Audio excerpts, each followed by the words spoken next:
Disclaimer: the views and opinions expressed in this episode are those of the guests and do not necessarily reflect the official policy or position of USA Global TV and Radio.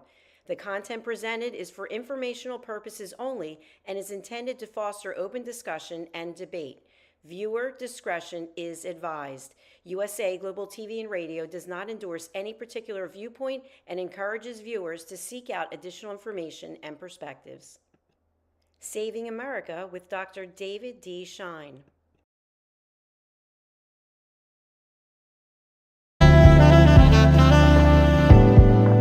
Welcome to USA Global TV and Radio, where our mission is to provide education, entertainment, hope, and inspiration. USA Global TV and Radio connects you with experts and audiences all around the world every single day to help you succeed in business and to live a richer life. Visit us at usaglobaltv.com to learn about career and life-changing training and mentoring programs like the Listening Mentor. Subscribe to our newsletter to stay informed about our special programs and offers. Discover how you can become a guest on one of our shows or a host or producer of a USA Global TV and Radio show of your very own. That's USA Global TV and Radio, where the doctor is always in.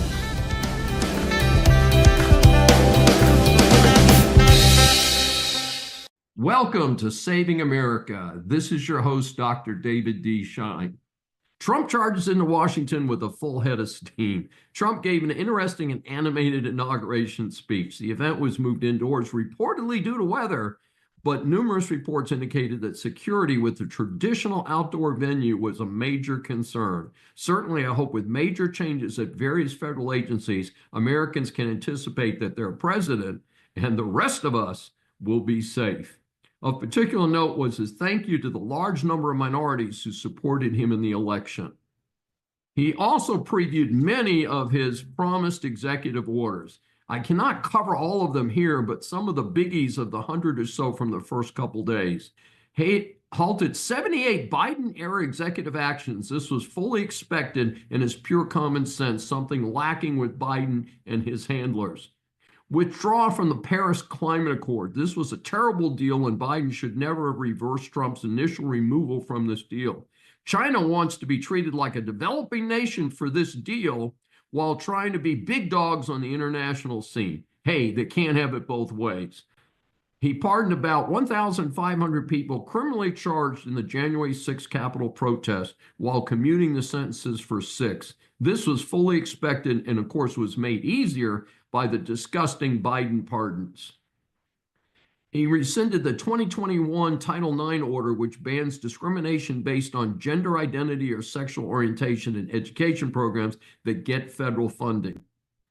He declared a national emergency at the U.S.-Mexico border and designated drug cartels and Trendiagua and foreign terrorist organizations.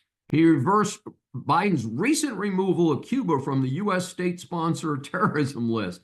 Cuba is rarely mentioned since it's such a failed communist economy, but it helps to keep it in mind. And I have no intention of visiting there until it switches from communism back to capitalism. And hopefully they get a sensible government at some time.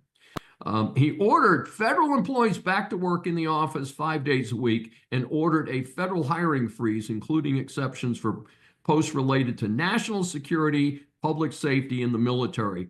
This is long overdue. I call for hiring standards, their pay, and importantly, benefits to be set that no federal employee gets a better deal than a private sector employee doing a similar job. End the weaponization of the government against the political adversaries of the previous administration. I'm okay with this, providing that the Comer Commission works on quickly and thoroughly investigating Joe Biden selling his VP position to America's enemies. The family members pardoned by Biden will not be able to invoke the Fifth Amendment. This should smooth things out and either put them in jail or make them testify. It's time to get to the bottom of this. It's been going on too long. He's talked about imposing 25% tariffs on products from Mexico and Canada as of February 1.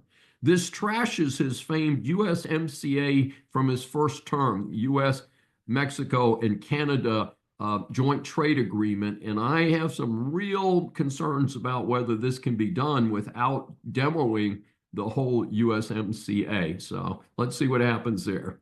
He reversed Biden's order requiring 50% of new cars sold in 2030 to be EVs. Hey, this was a no-brainer as most America has already abandoned EVs.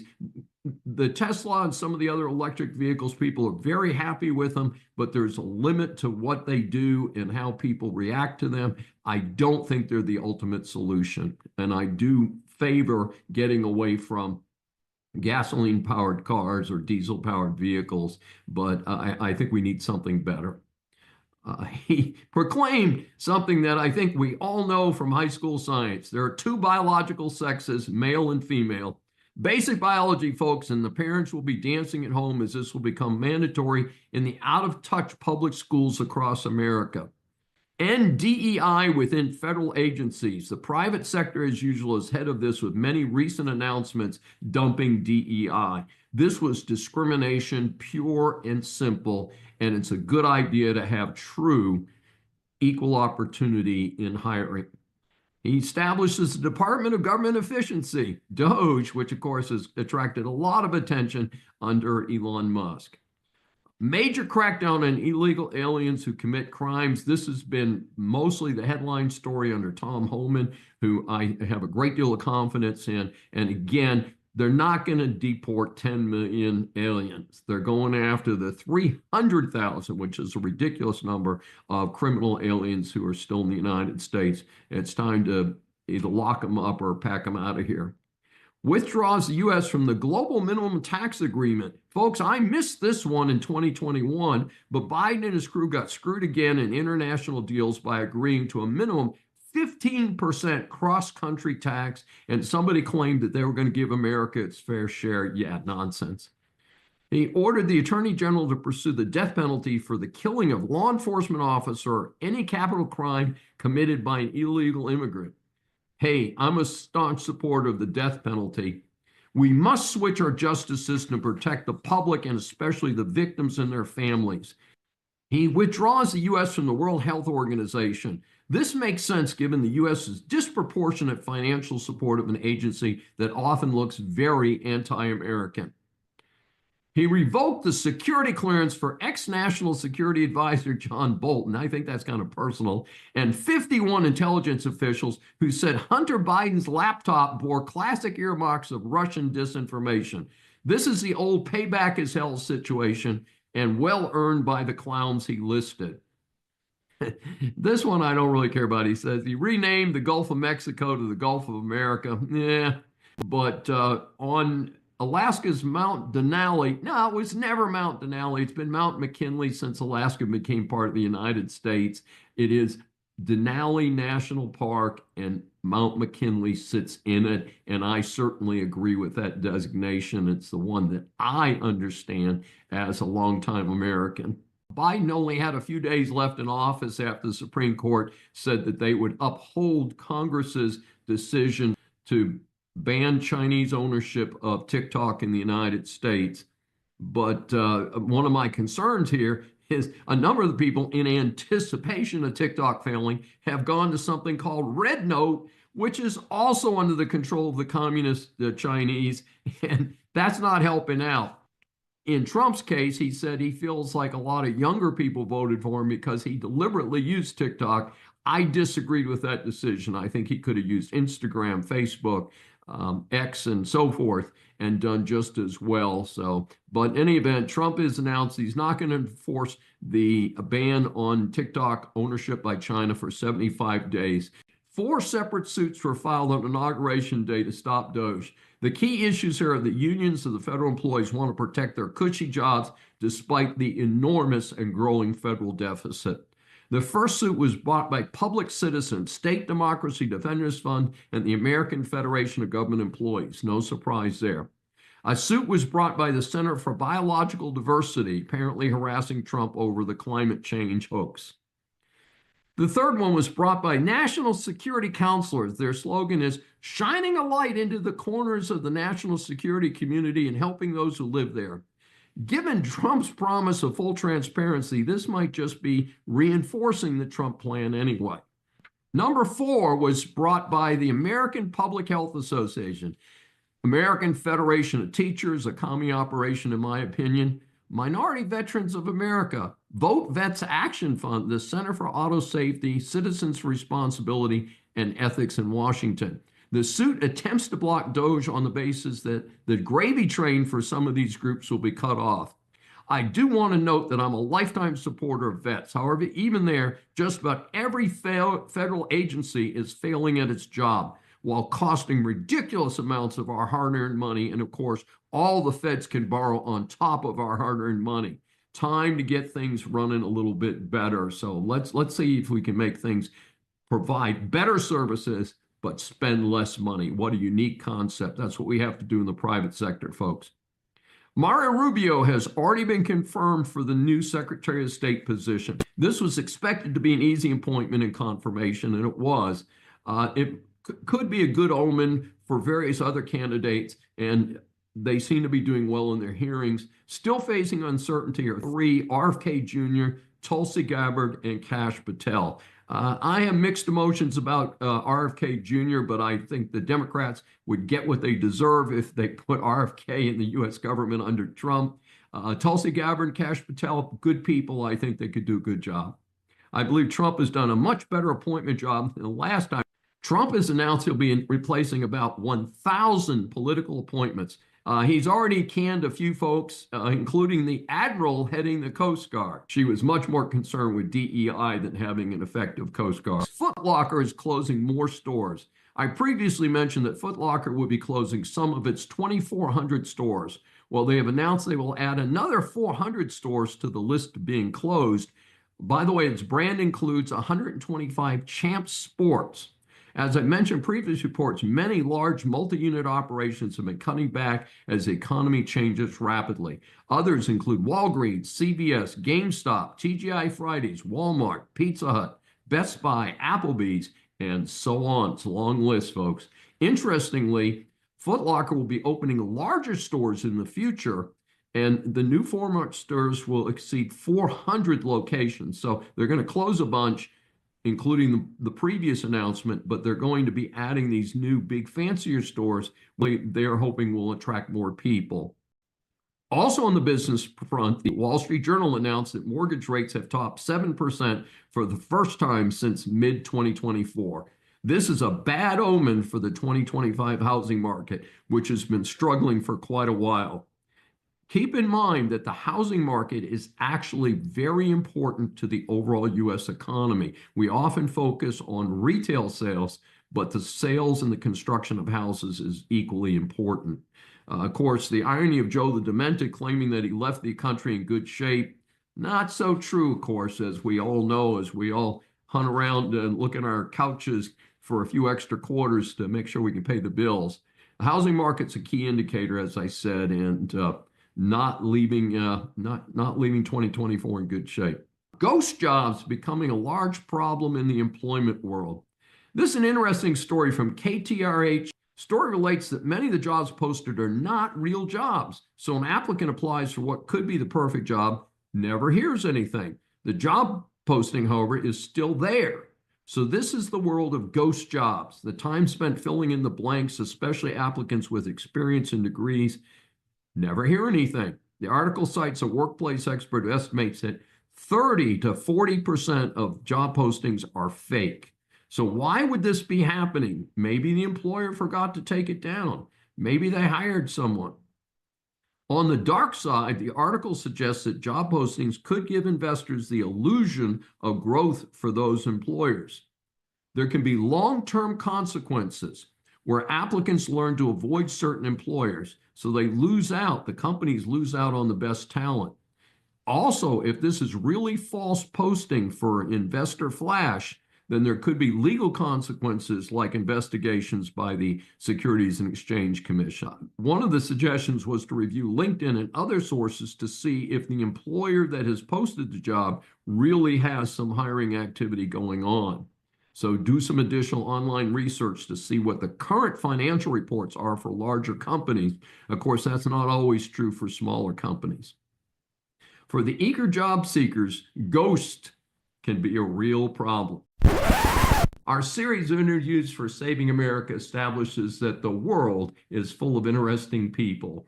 Once you hear from our next guest, I'm sure that you will agree that she deserves the moniker of interesting person. Saving America welcomes Tracy Cramp-Perkins, who is an award-winning author, a four-time dementia caregiving survivor with 16 years of experience caring for four family members with various dementias and other illnesses.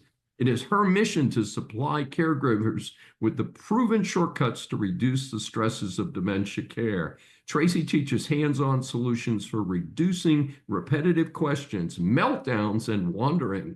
She includes tips using simple, inexpensive fixes found at hardware and office supply stores. Tracy holds a Bachelor of Science from Central Washington University. She worked her way through college with a variety of positions. For the last 18 years, Tracy has been a managing partner at Perkins Power Products, a manufacturer's representative agency serving the industrial electrical industry in the Pacific Northwest.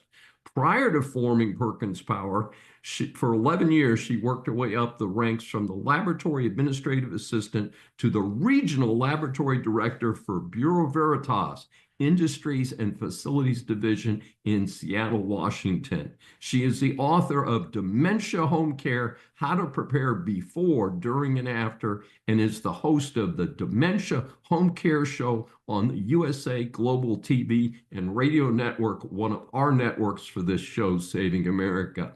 We welcome Tracy Cramp-Perkins for her first appearance on Saving America.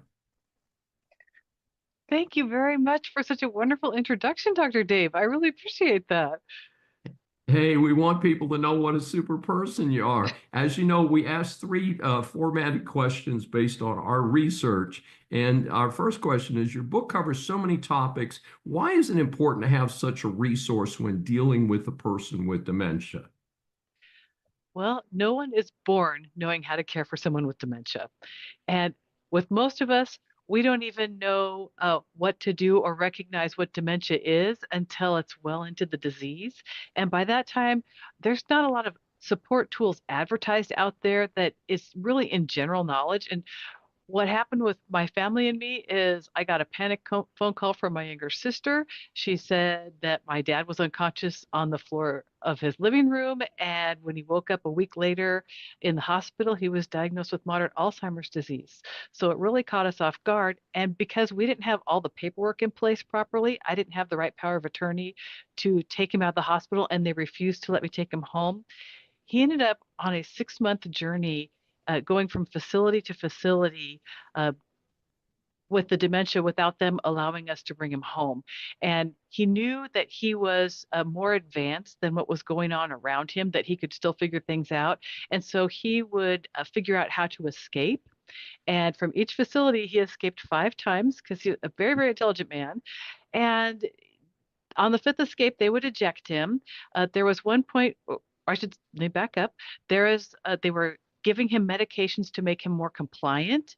Each time he would go to a new facility, they give him a different medication, but they never took him off any of the previous medications.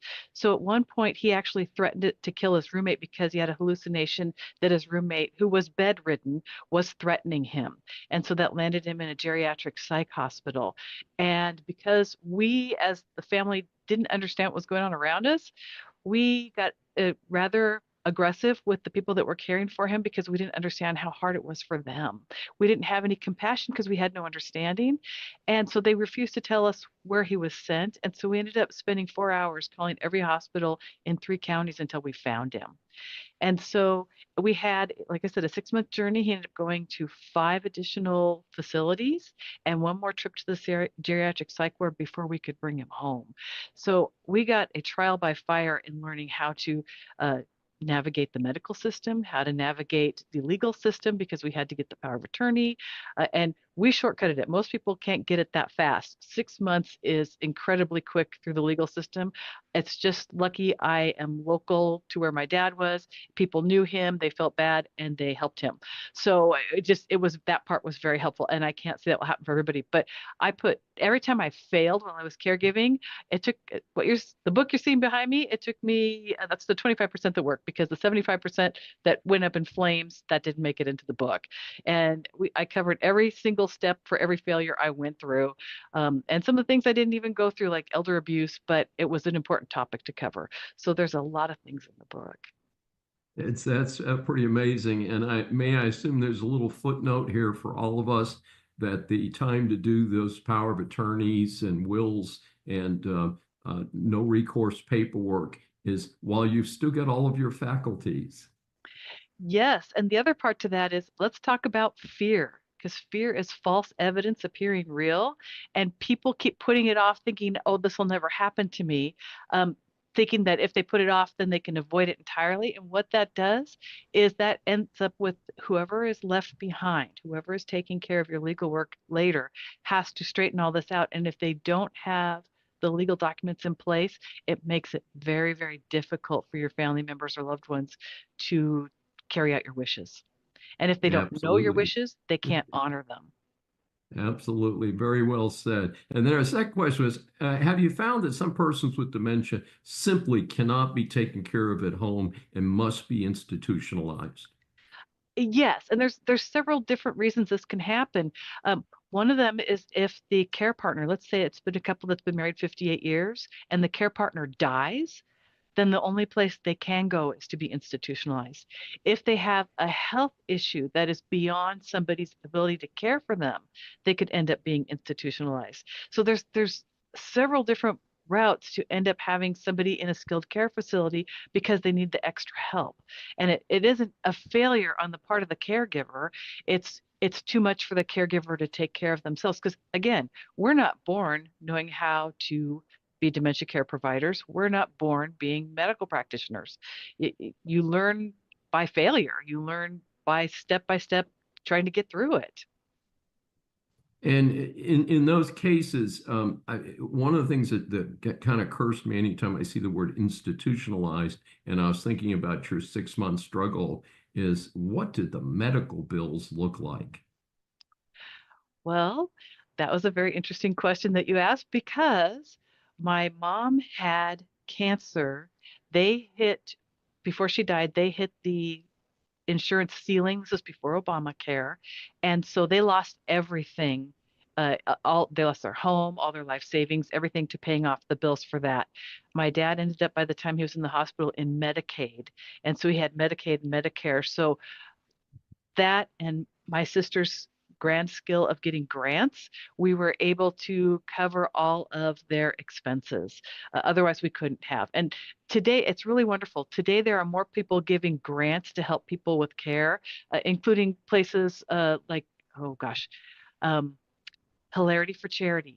They do grants for younger caregivers who are caring for family members who got early onset dementias, and so then they can actually have respite care and things like that. So there's monies available. You just have to know how to find them.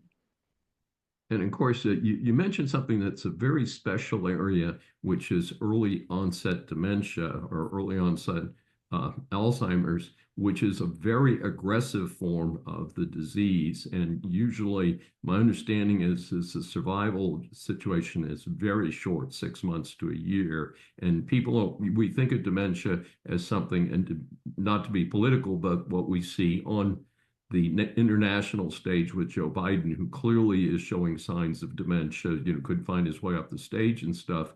But that is the more traditional form where people begin to show a series of symptoms, but they're not, completely out of the program yet, versus early onset Alzheimer's, which is a very devastating disease. And I think the average onset in that is what, between 40 and 45? It can be. I mean, Mm-hmm. it's considered early onset, anything before 70. So generally Mm-hmm. speaking, the average age is 65 when between 50 and, or 60 and 65 when it hits. Yes. For many people, like if you took it at Laura Rogan Miller or Miller Rogan, her mom got it at the age of, I believe it was 55 and was Mm-hmm. gone within 3 years. So it goes very quickly. It's not it's a very progressive disease, kind of like ALS in that regard, because it Yes. just happens so fast.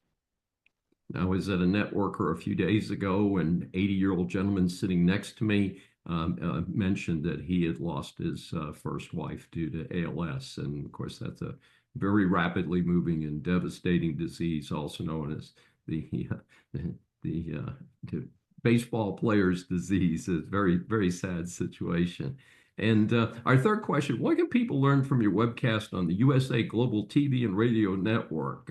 What do people hear about there? Oh, thank you for that question. I try to bring in experts and caregivers, anyone who has lived experience or professional experience with dementia to teach people how to take care of different aspects. So I have had people like Loretta Vaney on. She's the Lego lady. She teaches Lego serious play, but with her, it's a distraction and communication techniques using Legos because there's no rules with Legos. And so you can use it to communicate with how somebody's feeling, to keep somebody from agitation. You can put that in their hands and allow them to create. Again, no rules, no structure. They can do whatever they like and no one can tell them they're wrong, which is happens a lot. Why people get upset because everyone keeps correcting them. This gives you a freedom to just play. And so it's a wonderful tool. I've also had PK Bevel on. She's the inventor of the virtual dementia tour. And with that, she teaches family caregivers and professional caregivers what it feels like to have dementia. And it's a 15-minute tour. They put you in a space like an apartment and they give you different, I shouldn't say commands, but they give you different instructions on just simple things like sitting down in a chair and tying your shoes, walking across the room, picking up coins off of your dresser, just simple things. But when you have the visor on, you get the achromatopsia that comes with dementia. So you're going to get the tunnel vision. You kind of see in black and white. It's very difficult to see, and it's just through a slit lens. You have headphones on that gives you a similar feeling of the tinnitus that is happening for somebody, let's say, with Alzheimer's disease. So it's very hard to process what someone's saying to you.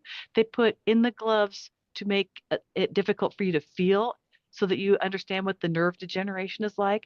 And also, they put pads in your shoes. So again, it makes it difficult to feel the floor, which is why you might see dementia patients walking with shuffled footsteps because they can't feel the floor. And that's their way of solving that problem. One of my friend's mothers has macular degeneration as well as dementia. She lives in her home and it has cement steps outside it. And when she leaves her home, instead of holding the guardrail, she can't see, so she bends in half. Now she's 90 years old, and she touches her way with her hands because she can't feel it with her feet for each step. And it's terrifying to watch because you think she's going to fall at any moment, and there's no way to really catch her because there's not enough space to have somebody there to catch her. So I mean, it's a lot of different things that can happen because, and if you have the compassion to understand how it feels, it makes it easier to cope with it. Well, that is some really fascinating information, and I think very helpful to some of the many Americans who are facing these type of challenges with loved ones, unfortunately. And as we talked about, is hardly any family is completely saved from it, and just tends to be what type of resources are available and things like that. Now, how can our audience get more information about you, your book, and your webcasts? Well, you can reach me on my website at tracycramperkins.com. You can also reach me on Facebook, Instagram, and LinkedIn. My book is available in wide release, so you can find it on Amazon, Barnes& and Noble, Target, Walmart, your favorite independent bookseller, and also your local library. Fantastic. Well, thank you, Tracy Cram Perkins, for your wonderful information, and it's so helpful. It's so great to meet you. Christian school punished for forfeiting game with transgender player. This is a concerning report based on a recent article by Elizabeth Troutman Mitchell in the Daily Signal. I include my normal disclaimer that I am not opposed to persons who have made the serious decision to undertake gender reassignment surgery and treatment. However, I do oppose biological males competing against females. It is simply unfair. And the reality of anatomy is that once a male has gone through puberty, the development of muscle and size is already accomplished. No amount of hormone treatments can reverse that advantage. Throughout this school year, there have been numerous reports of college women's teams forfeiting games rather than risking injury playing against a trans male on other teams. This new report is about a high school women's team from Mid-Vermont Christian School in Burlington, Vermont. It forfeited a girls' high school basketball game in November 2023 against a team that had a male athlete playing for it. In retaliation, the Vermont Principals Association reportedly kicked the school out of the association and denied it public funding through the state's tuition program. The issue is that other teams across the country have faced no penalties for declining to play teams with biological male players. This appears to be a targeting of a Christian team. Alliance Defending Freedom is representing the Christian school against the Vermont Principals Association. Hopefully they will prevail. The article states that almost 3/4 of the voters say they believe medals awarded to biological men who beat females in sports should be given instead to the women who lost. And 72% of registered voters think biological males should not be allowed to participate in women and girls sports, according to national polling from RMG Research. I note that I've heard no protest of biological females trying to play in men's sports or using their locker rooms. I wonder why. I also note that this issue is very prominent in the Allred Cruz senatorial campaign mentioned earlier. The wide margin of victory for Cruz would appear to confirm that voters do not want biological men in female sports or their locker rooms. As a parent of daughters and granddaughters, I certainly feel that way.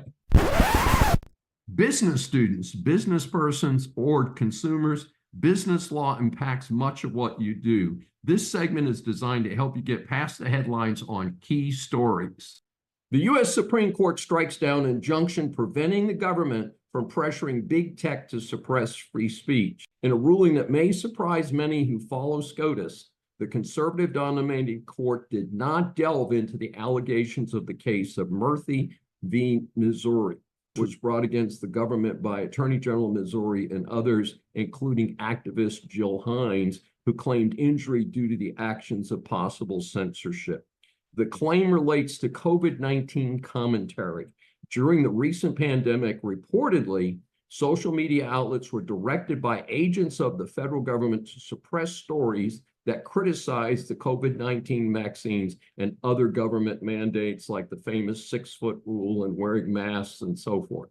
The SCOTUS ruling was backed by all 3 liberal justices, and they were joined by 3 of the conservative justices. So kind of an odd mix here. The holding was that the plaintiff lacked standing under Article 3 of the Constitution, since the plaintiffs failed to show that they were both directly injured and would continue to be injured due to government censorship.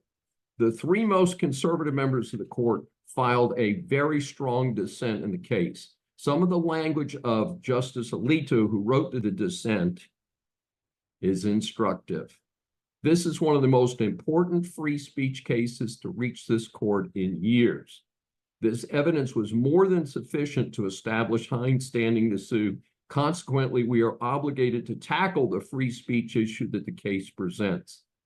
He continued. The court, however, shirks that duty and thus permits the successful campaign of coercion in this case to stand as an attractive model for future officials who want to control what people say, hear, and think. Pretty disturbed justice there, folks. The bottom line is that the issue remains unresolved at this point. Many have commented that if the allegations regarding government censorship are true, this is a violation of the First Amendment to the Constitution and should be resolved by the High Court. The U.S. Supreme Court strikes another blow to the administrative state. The case was styled Corner Post Incorporated versus Board of Governors of the Federal Reserve System, FRS. The background of the case is instructive. The Federal Reserve System governs what the banks can charge for handling fees for debit cards. These are the fees that businesses pay to the banks for issuing the cards and handling the payments. For a small business, these fees can consume a real portion of their profit margins. The regs in question were promulgated in 2011. Corner Post opened a convenience store in 2018, or 7 years after the above regulation went into effect. In 2021, Corner Post joined other companies in suing the FRS for allowing the banks to charge excessive fees for handling debit card transactions. The FRS defended by saying that the Administrative Procedures Act, or APA, only allowed challenges for 6 years. By now, this regulation was 10 years old. However, Corner Post had only been in business for 3 years. So Corner Post appealed on the basis that it could not have challenged a regulation that happened years before it even existed. The company prevailed when the High Court ruled that an APA claim does not accrue for the purposes of APA Section 2401A, 6-year statute of limitations, until the plaintiff is injured by the final agency action.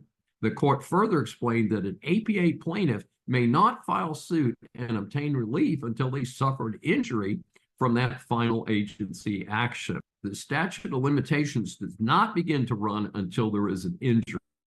The SCOTUS majority also contrasted the limitations period with a statute of repose, which is something we don't talk about very often. We're not going to get into that esoteric legal discussion here. The decision is consistent with recent decisions of SCOTUS limiting the power of the EPA and other federal agencies. Note that this case only decided that Corner Post can get its day in court. It will still have to prove its damages in trial court. Death camp survivor and pro-life activist convicted over peaceful pro-life protest. The Daily Signal reported that a Michigan jury has found 7 pro-life activists guilty of engaging in a conspiracy against rights and violations of the freedom of access to clinic entrances, also known as FACE, F-A-C-E. The allegations are that they were peacefully protesting outside of an abortion clinic. The prosecution was led by the Justice Department Civil Rights Division under Assistant Attorney General Kirsten Clark. The prosecution was not just under the FACE Act, but I want to emphasize there was also a felony prosecution for conspiracy against rights. However, that law was intended to go after groups like the Ku Klux Klan, not quiet protesters at abortion clinics. The story has attracted national attention since the current administration has been prosecuting pro-lifers under the FACE Act, but has not been prosecuting persons committing violence against pro-life facilities. It was also notable that an 89-year-old woman, Eva Edel, who is a Holocaust survivor, was one of the 7 convicted in Michigan. Ms. Edel has devoted her life to protecting unborn babies. She was quoted by the Daily Signal as saying, "I feel very strongly because of my background that human life is sacred." In reviewing this case and similar cases, I wonder if the First Amendment was brought up in this matter. Blocking an entrance to a facility or committing violence would clearly violate the FACE Act. However, peaceful protests would seem to be specifically permitted under the First Amendment. So the question would seem to be where these protesters were standing at the time of the alleged violations, and if they were truly nonviolent. It would also seem a higher court review should be involved in the conspiracy against rights allegations due to the possible misuse of that federal statute. Earlier this year, Congressman Chip Roy initiated an investigation into whether these laws were being equally enforced against protesters from both points of view regarding abortion.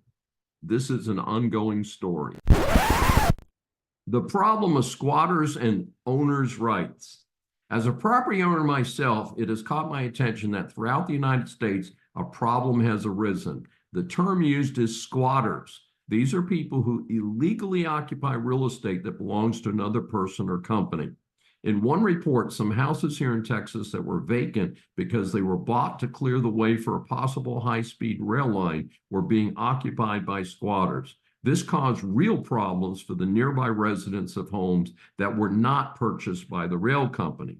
Where were the police in this situation? Apparently, local residents could not evict them or charge them with trespassing. Only the rail company could do that. From New York City, in what surely seems to be a scene from the Twilight Zone, a report by the Pacific Legal Foundation mentions that earlier this year, a woman was arrested for changing the locks to her own $1 million property in Queens after a squatter had allegedly moved in. Right, the owner was arrested, not the squatters. Another report that I interviewed said the owner is still required to keep up the taxes and utilities on the property that she cannot enter and occupy. The Pacific Legal Foundation defines squatters as people who live in or on someone else's property, though they don't have any legal claim to it, don't own it, and don't have permission to be there. During the development of the center of America, there were something called homestead rights. A family could settle on 160 acres of land, declare that they would settle it, and after 5 years of farming, they would own it.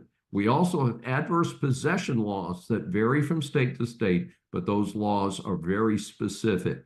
For instance, in most cases, a tenant who holds over after their lease ends can never claim the property under adverse possession.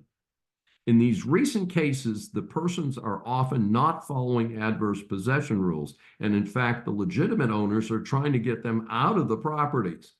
They have been told that they have to follow complicated and time-consuming eviction laws instead of being able to have the persons arrested for simple trespassing.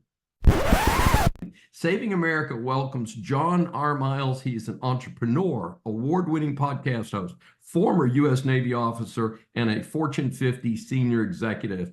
He is a leading authority on intentional behavior change. He is the author of Passion Struck, 12 Powerful Principles to Unlock Your Purpose and Ignite Your Most Intentional Life. These principles are applied to a person's mindset and behavior.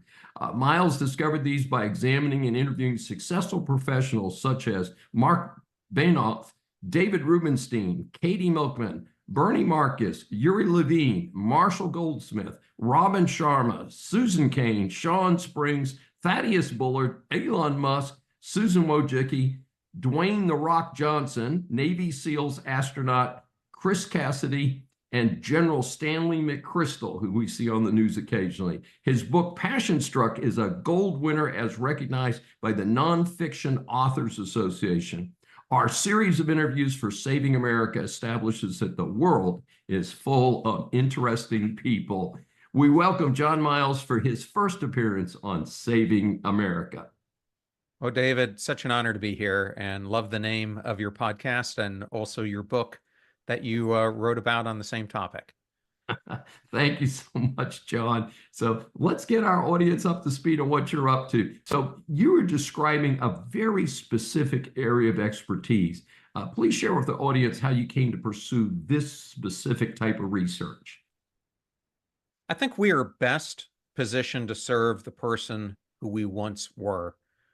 And in my case, I was living what many people would call the dream life. I found myself in the C-level of a Fortune 50 organization. We were making $60 billion in revenue, and I should have been the happiest, most fulfilled in my entire career, and I felt just the opposite, completely lost, out of control in many ways with the way my life was going from a personal perspective, because I was living it in a very unbalanced way. And I was so much consumed with my career that I was letting, in retrospect, the most important elements of my life, my health, my mental health, my relationships, etc., take second fiddle to this all-encompassing growth track that I found myself on. And I don't think I'm immune to the fact of this happening. I think so many people live life today as I was, which Henry David Thoreau coined as quiet desperation, where we find ourselves stuck in this spot where we're living the life we feel we should be living and not the ideal life that we've been put on earth to do. And so what I've really documented is my own personal, what I call me search and path to going from where I was to doing the career and life that I have now. And so what I found was at the core of all of that was living life intentionally, meaning I really discovered that it's the intentional choices that we make, the micro choices that make up the moments, the seconds, the minutes, the hours of our every single day of life that we live that ultimately culminate into what I like to call the tsunami of greatness or the waterfall of despise. And you can choose to live your life wisely and end up in one scenario, or choose to live it the other way and end up in that valley of despair. And so that's what this whole movement is really about, is how do you create intentional choices every single day that get you closer to living your self-realized self. Wow, what a powerful statement. So explain to our audience how your book, Passion Struck, can help people in various fields of work, because we're not all office workers and things like that. So how does that work? So people often have asked me, looking back on your life, what would you tell your 20-something-year-old self? And my response is, I would give them a copy of this book, because I wrote Passion Struck not just for the office workers, as you said, but anyone who fits one of these different profiles. Perhaps you're a high achiever no matter where you're at, but you're stagnant or you're stuck where you're at. How do you break through? And as Marshall Goldsmith said, get from where you're at to where you want to be. The other group of people are those who feel really stuck in their life, and they find themselves in that quiet desperation that I found myself in, and they don't know how to break through the chasm of the life they've created to the one that they could, if they're intentional about it, create for themselves. And then the last group of people would be new college graduates or young adults who are looking to chart their course in life. So I kind of oriented it so it would fit any one of those. And I think, similar to your books, what I am realizing is that not only the United States, but most Western countries are in a period of decades of decline. I mean, if you look at the charts on entrepreneurship, which made the United States the envy of everyone else worldwide, we're in 4 to 5 decades of decline, and it's not ending. And I believe a big reason for this is we have decided in so many cases to take the path like I took, which was the safe path. I came out of my time as a military officer, and when my opportunity to go in the FBI didn't happen, I ended up in the business world. And there was a point during that trajectory when I was at Arthur Andersen, actually in Houston, where you're based, where the whole company, because of the Enron fiasco, disintegrated before my eyes, right as I was putting on partner. So the timing couldn't have been any worse. And I had a chance at that point to go down the entrepreneurial route myself. But I think I was conditioned to kind of see that the way that my life was going was to work for a company, work my way up, do the classical type of job structure that my father did. And I think a lot of people are entrapped in that thinking, and not thinking of how your life could be different. And I really believe that with the onset of all the digital disruption that's around us, AI, robotics, etc., that life as we know it in work, regardless of what industry you're in, is completely evolving. And the one thing that you can do to take charge is to live your life as if you are a constant learning machine. Because the one thing that you're going to need to do if you want to be able to take charge of your career and your life with all the change around us is to stay ahead of it. So that's what the book really teaches you, is how to use passion, perseverance, and intentionality, all coupled with a constant learning mindset, to really create the path to a life that feels fulfilling and allows you to really outplay the forces that are going to completely disrupt millions and millions of lives over the next 2 decades. It's such an impressive situation, and I can certainly relate to that. As you know, we ask 3 questions and we try and keep it short. So you've got 12 principles in your book. We don't have time to cover all of that, but would you like to share with our audience a couple examples, 2 or 3 examples, so they'll know what to see or expect in your book? Sure. The book is created out of 3 different sections. The first one and the second one all go into these shifts or principles that I talk about. 6 of them are mindset shifts and 6 of them are behavior shifts. And then the last section of the book I call the psychology of progress is really using behavior science, psychology, and neuroscience to implement them into your life. So out of the 12 principles, a few that might resonate with people, one would be the mosquito auditor. I'd like to use metaphors so that people would remember these concepts. And this has been a fan favorite. I happen to be listening to a radio program where the announcer asked, "What is the most dangerous animal on the planet?" And like all the listeners who were calling in, we all got it wrong. We were all thinking sharks or lions, spiders, this, that. It turns out that it's the mosquito. And even today, as we're recording this, on the front page of the Wall Street Journal was another mosquito-borne illness that is starting to go global. Yes. So the reason why I ended up doubling down on this is mosquitoes by themselves feel so benign.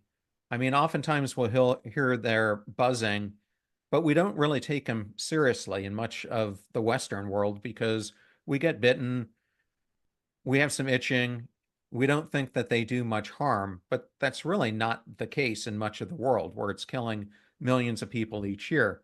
The same thing go for the invisible influences in our lives.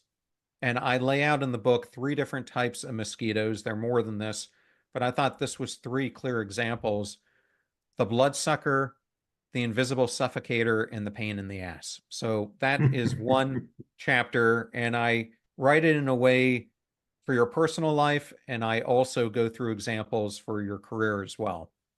I think in the second section where I go into the behavioral shifts, there are a number here that are really important, but I'll go to the last one. I wrote this chapter on the concept of being a conscious engager. And I was really exploring here all the distractions in life that are keeping us from becoming the best person that we can become. And people often say, you know, John, you're living your life on autopilot. And I think it's the wrong analogy because on autopilot, at least the plane is going in typically a positive direction. I think the better analogy that I explore is that we're living our lives more like we're pinballs, aimlessly drifting through the game of pinball, not controlling the pinball, but letting the game play us. And I think it's a great analogy for how so many of us live our lives. And in this chapter, I really explore the wisdom of Stephen Covey, specifically his adage that the main thing about the main thing is keeping the main thing the main thing. And so oftentimes, as we chart our course, we have a main thing, which is typically the values that we live our lives against. Yet, with all the distraction around us, they often get pushed to the wayside. And I think it's when that happens, we find ourselves living unintentionally, just going through the motions like the aimless pinball. And I go through much more exploration than that. But those are just 2 quick examples of the 12 principles. Really amazing, John. Sounds like a tremendous book. How can our audience get more information about you and your book? Well, thank you for asking me that. The best 2 ways would either be to go to the company website that I'm a part of, Passionstruck, PASSIONSTRUCK, just like the book behind me, or my personal website, John, middle initial R, Miles.com. You can find the book wherever books are, and you can find my podcast, Passionstruck, wherever podcasts are. Very disturbing story. China to unveil J-35 jet built with stolen U.S. technology. This is from an important report from the Washington Times that has received far too little attention.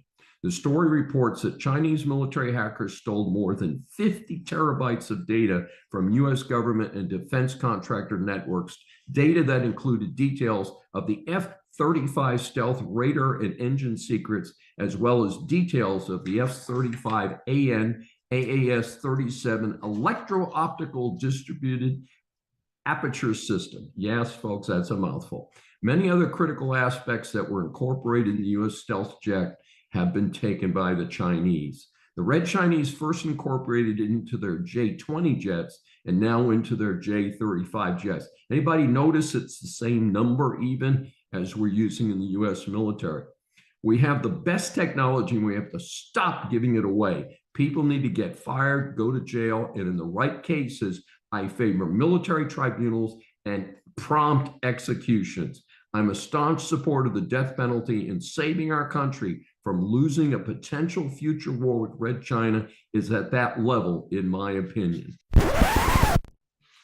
Outcome of the minimum wage and paid sick leave measures on various state ballots.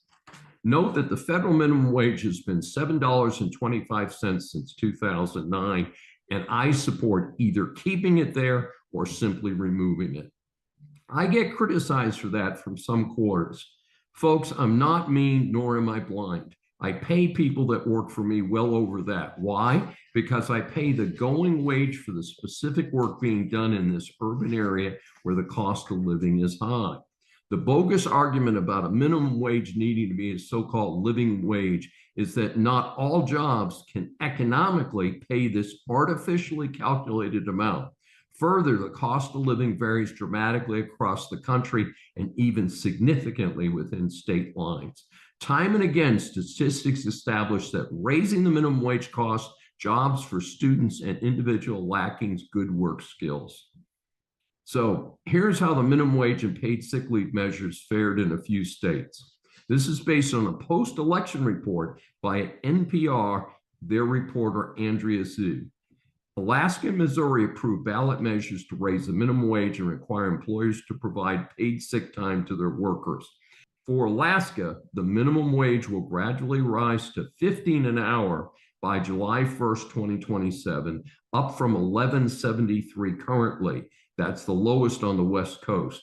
After that, the minimum wage will be adjusted to keep pace with inflation.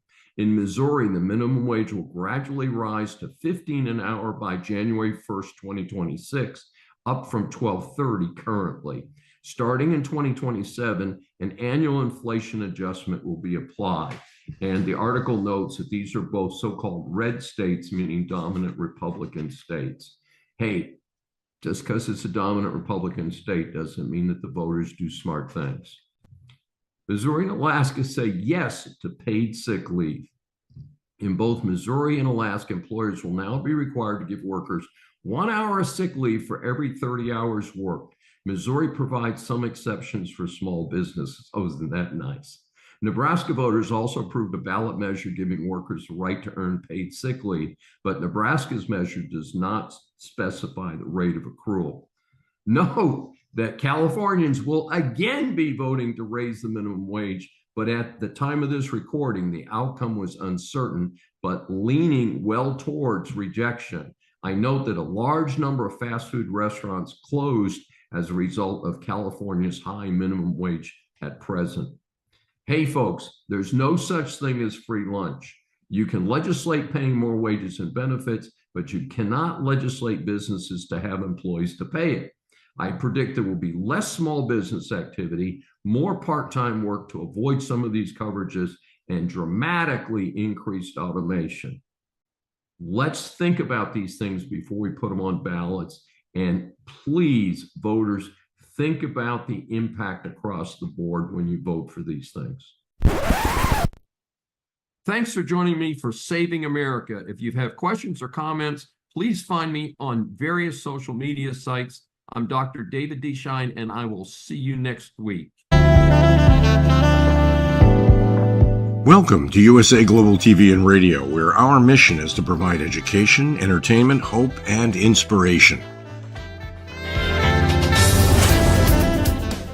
USA Global TV and Radio connects you with experts and audiences all around the world every single day to help you succeed in business and to live a richer life. Visit us at usaglobaltv.com to learn about career and life-changing training and mentoring programs like the Listening Mentor.